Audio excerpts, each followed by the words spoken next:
Kalau ada pasien yang bisa melihat kematian, dan malam ini dia bilang kematian itu sudah datang, lu masih bisa tidur.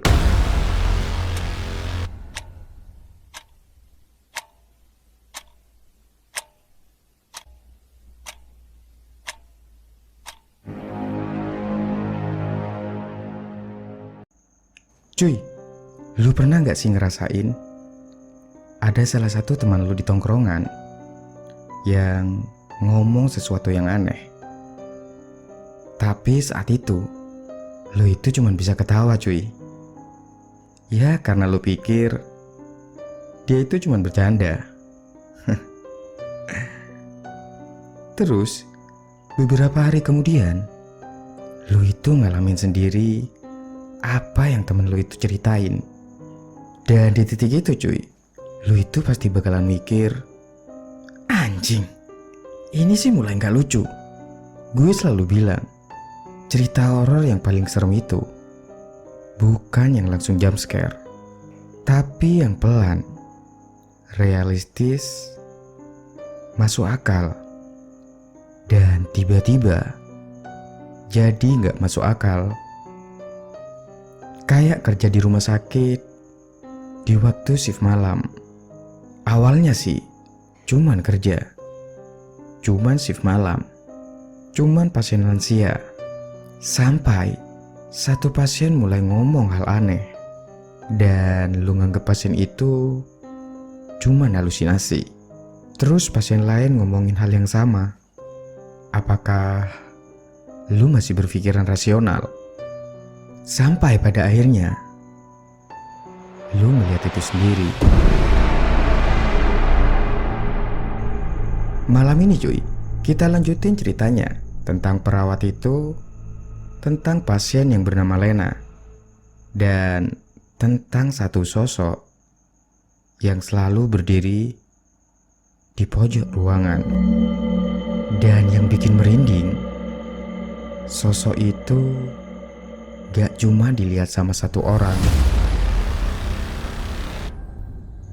Setelah kejadian di ruang linen tersebut cuy, setelah si perawat itu melihat sosok berpakaian hitam di balik kaca, shift malamnya waktu itu jauh dari kata selesai.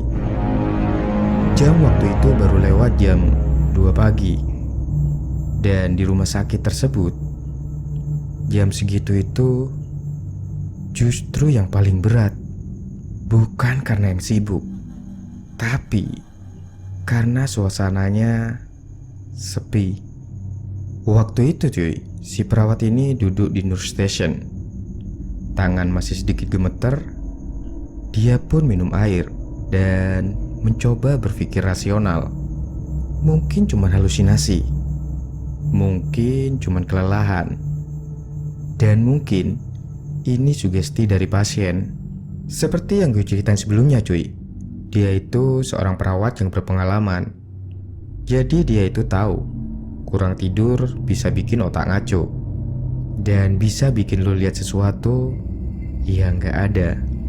Tapi satu hal yang terus ganggu dia, deskripsi Lena sama persis seorang pria berpakaian hitam berdiri di pojok ruangan.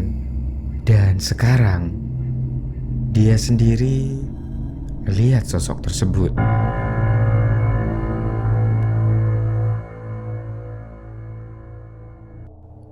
Bel di kamar Lena bunyi lagi, pelan sekali, dan itu cukup buat detak jantung si perawat itu naik lagi. Dia pun berdiri dan kemudian jalan menuju ruangan tersebut. Lorong rumah sakit yang sunyi, lampu yang putih pucat, dan bunyi sepatu di lantai keramik yang terdengar jelas. Dia pun buka pintu pelan ruangan si Lena. Tirai pembatas masih tertutup. Pasien satunya tidur dengan lampu yang redup. Lena saat itu sudah duduk di ranjang dengan nafas yang cepat. Perawat? Iya Bu, saya di sini. Dia makin dekat. Kalimat itu cukup bikin bulu kuduk merinding.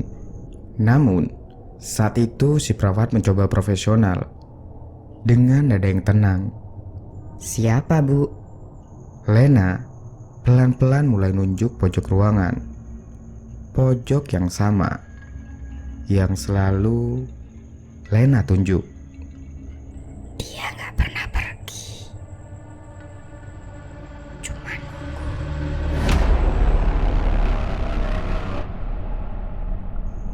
Perawat itu cuy, saat itu duduk di samping ranjang Lena dan masih pegang tangan si Lena. Bu, gak ada siapa-siapa di sana. Ada, cuman bayangan. Bukan. Lena saat itu langsung nengok ke si perawat. Matanya itu tajam, terlalu tajam buat orang yang katanya sering linglung. Dia itu tinggi, pakai pakaian hitam, dan dia selalu tersenyum. Jantung si perawat itu langsung berdetak kenceng lagi. Dia itu belum cerita ke siapa-siapa soal sosok yang dia lihat di linen room waktu tadi. Tapi Lena jelasin detail yang sama tentang sosok tersebut. Si perawat itu mencoba buat tenang. Bu Lena, mungkin itu cuma mimpi. Bukan mimpi, itu halusinasi, Bu.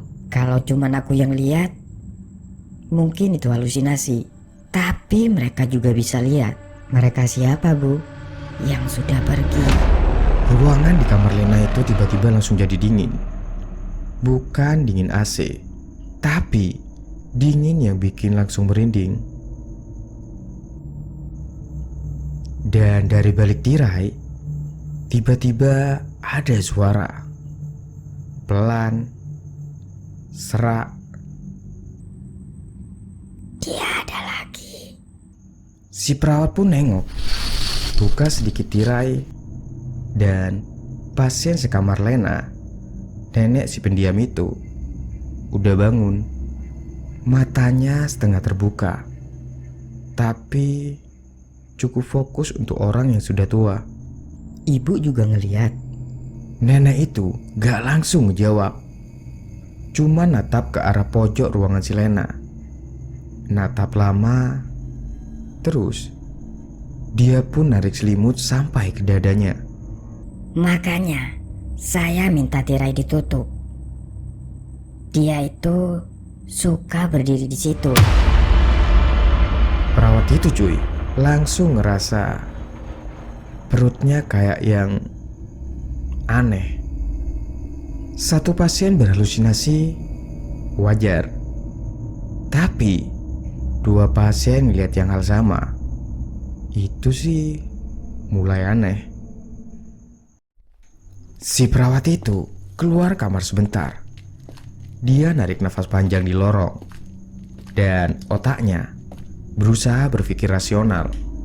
Pasien lansia sering berhalusinasi. Demensia bikin delusi yang sama. Sugesti bisa nyebar. Tapi ada satu masalah. Perawat itu belum pernah cerita apapun ke mereka. Gak pernah nyebut soal pria berpakaian hitam, dan gak pernah deskripsiin tentang sosok pria berpakaian hitam tersebut. Tapi dua pasien tersebut jelasin sosok yang sama. Tinggi, berpakaian hitam, diam, dan senyum.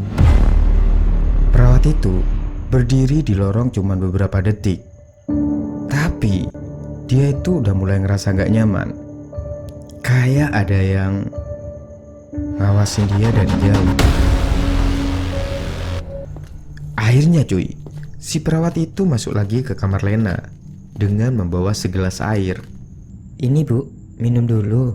Lena saat itu minum pelan. Tangannya masih gemetar. Dia sekarang ada di mana, Bu? Si Lena gak jawab. Cuman matanya pelan-pelan bergeser ke arah pintu kamar.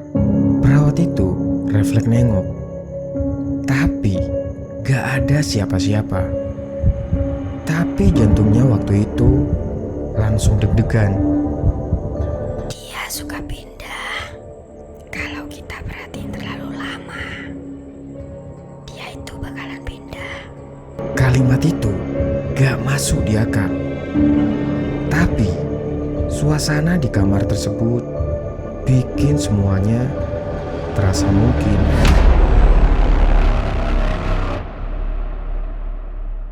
Jam waktu itu udah menunjukkan jam 3 pagi. Waktu yang paling berat di shift malam. Sebagian pasien udah tidur, sebagian masih ngomong sendiri. Lampu udah pasti redup. Dan monitor kedengeran bunyi pelan. Perawat itu duduk di nurse station, mencoba mengisi laporan. Tapi fokusnya tiba-tiba teralihkan. Di kepalanya itu cuman ada satu pertanyaan. Kalau itu cuma halusinasi pasien, kenapa dia juga ngeliat? Dan kalau dia beneran ngeliat, apakah sosok itu nyata? Atau ada sesuatu di rumah sakit tersebut? Sekitar jam 3 lewat 10 menit lah. Akhirnya dia mutusin buat cek catatan si pasien. Sekedar ya ngalihin pikiran. Si perawat itu mulai membuka file si Lena, riwayat medis biasa, demensia ringan, dan gangguan tidur. Tapi ada satu catatan lama dari perawat shift sebelumnya. Tulisan kecil di bagian bawah. Pasien sering melaporkan melihat seorang pria tinggi berpakaian hitam sebelum pasien lain di ward meninggal. Perawat itu pun berhenti membaca. Dia coba ulangi lagi. Sebelum pasien lain di ward meninggal, perawat tersebut langsung membuka file pasien lain beberapa minggu terakhir. Ada beberapa catatan serupa, ditulis oleh beda-beda perawat, tapi dengan pola yang sama. Pasien tertentu bilang dia ngeliat pria berpakaian hitam. Dan beberapa jam kemudian, ada pasien di ward tersebut meninggal. Kemudian dia pun menutup file tersebut. Kalau ini kebetulannya terlalu konsisten. Dan malam ini, Lena itu bilang dia datang malam ini. Jam di dinding menunjukkan hampir jam 4 pagi. Lorong rumah sakit masih sunyi. Lampu masih tetap yang pucat, dan semua masih terlihat normal. Mungkin sosok itu bukan halusinasi, bukan juga sekedar bayangan. Mungkin sosok itu memang selalu datang. Dan kalau benar kata Lena, kalau sosok itu muncul sebelum ada seseorang yang pergi. Jadi pertanyaannya sebenarnya bukan apakah sosok itu nyata, tapi malam ini sosok itu datang untuk siapa? Sebelum berpisah, jangan lupa like dan share video ini. Dan jangan lupa juga klik tombol subscribe dan lonceng notifikasinya agar tidak ketinggalan video-video selanjutnya. Gue Mo, see you next time and peace out.